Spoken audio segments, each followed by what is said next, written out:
From Storm Tracker 6, this is Forecast First, sponsored by Auto Owners Insurance. Simple human sense. Well, the day started out with some rain showers, a little bit gloomy out there. It improved in a big way by lunchtime, and we're currently seeing sunshine with temps in the upper 50s and lower 60s. Notice even in the UP this afternoon, temperatures in the 50s, but off to our southwest, warm air is gathering, and that will move in our direction for the weekend. Satellite and radar, a few showers to our southwest as well. That also will be moving in our direction for the weekend with showers and thunderstorms in the forecast. At least for tonight, travel-wise, it looks good. May have a little frost and some wind shields tomorrow morning as temperatures will fall generally into the upper 30s, so for the most part above freezing. We'll warm quickly tomorrow with more beautiful weather on the way, but just don't get used to it because there are a lot of changes ahead. 6 News at 6 starts right now. WLNS is here for you, celebrating 75 years of bringing you the news with 6 News at 6. A big announcement from General Motors will greatly impact Mid-Michigan. It's our top story at 6. Thank you for joining us. I'm Siobhan Klepfer. And I'm Jorma Duran. In continuing coverage, General Motors says it will continue making the Cadillac CT5 sedan at the Grand River Assembly in Lansing. Now, this development comes as the auto industry is experiencing major shakeups with the One Big Beautiful Bill Act leading to the expiration of the EV tax credits and the virtual elimination of fuel economy fines. Our Rachel Ramsey is now live outside of the plant and is here for you now. Rachel, what does this announcement mean to local workers?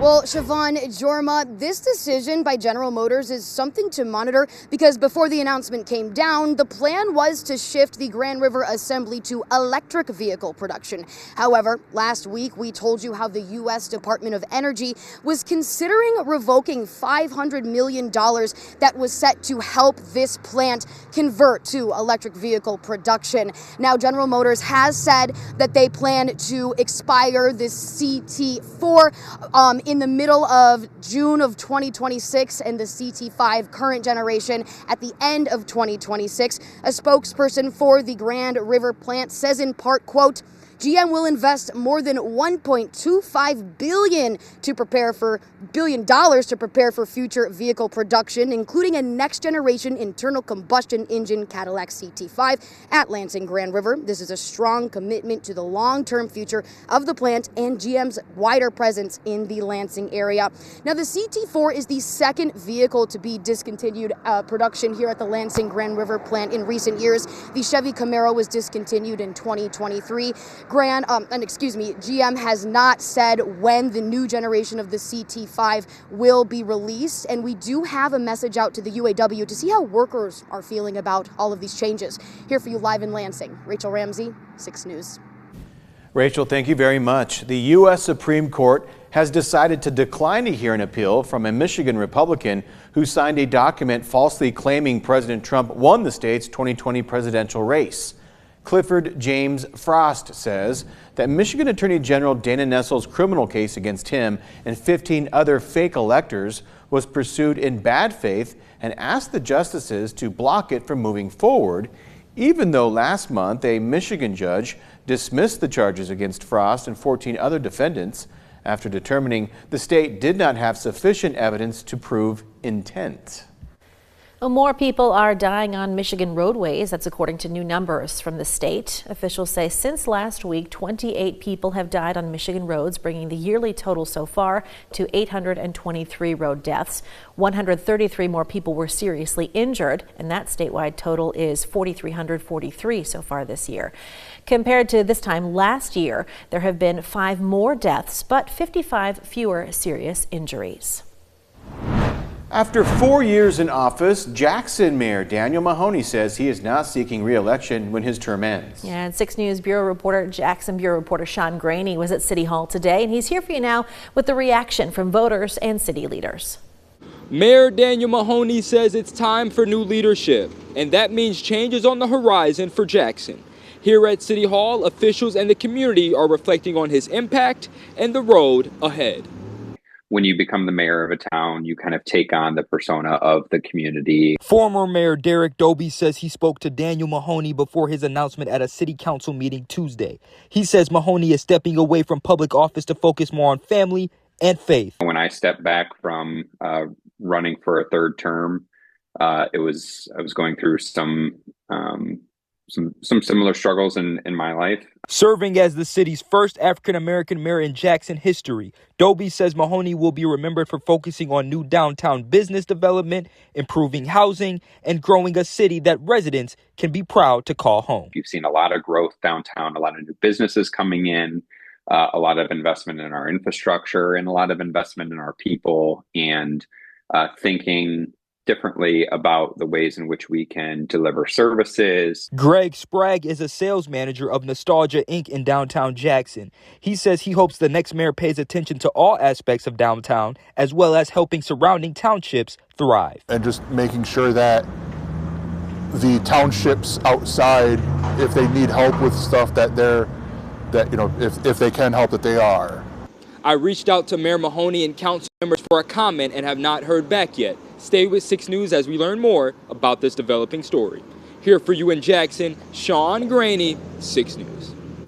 Well, it was a special day for some children in Michigan who might not get a chance to trick-or-treat this Halloween. The University of Michigan Health Sparrow hosted its annual Halloween party for kids at the C.S. Mott Children's Hospital. Officials say the Spirit of Children program is dedicated to making hospitals less scary for kids and their families by donating cash, costumes, and activities to help children celebrate Halloween.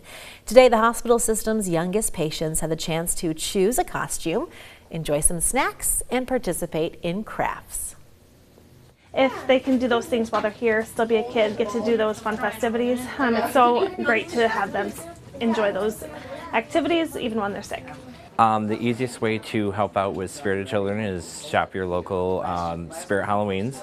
And when you check out the register, they're going to ask you if you want to help raise funds for Spirit of Children. And just give as much as you can. Every little bit counts. The program supports more than 150 pediatric hospitals across North America, and Sparrow says since 2007 the program has donated more than $961,000 to support C.S. Mott Children's Hospital. From Storm Tracker 6, this is Weather First, sponsored by Auto Owners Insurance. Simple human sense.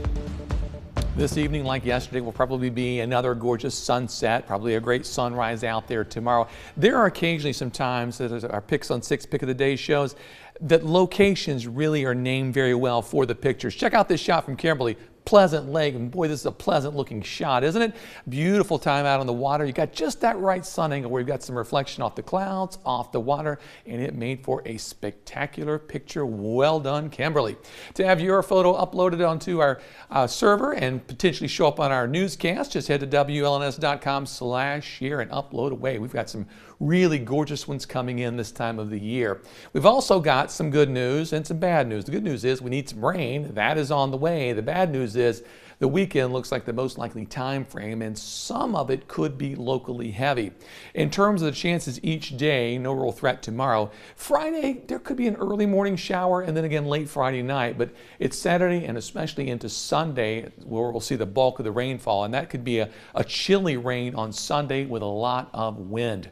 Satellite and radar, no rain out there today or wind. Few showers to our southwest where the warmer air is currently located. Precision cast through the overnight hours, still a cool area of high pressure, which means upper 30s tomorrow morning. Some patchy frost will be possible. As we move through the afternoon, that warm front slowly starts to shift towards the north. It'll be in the area by Friday morning, so it's going to kick off a few showers on the north side of this front.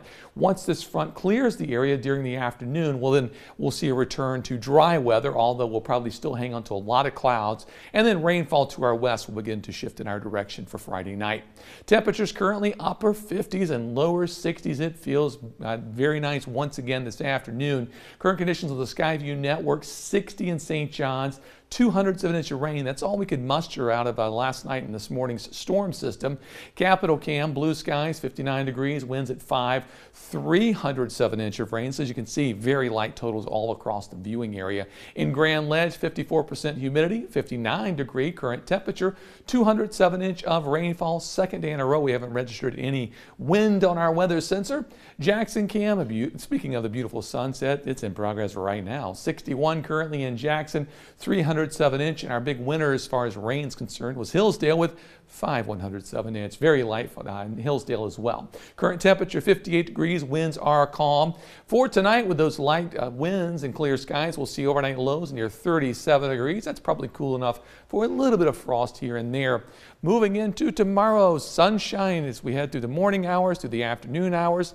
Highs tomorrow near 64 degrees. Gets even warmer as we head towards the weekend. Highs by Saturday in the lower 70s. Chance for a couple storms. Windy, rainy, and chilly on Sunday. 50s for highs. More storms possible on Tuesday. And we stay in the upper 50s and low 60s right through the end of next week. But it's nice that with those 50s, we're seeing more sun next week. Right. I mean, 58 degrees and sunshine. I'll take that over what we're going to see Sunday. Especially in October. Right. Right. We appreciate it. Thank you, David.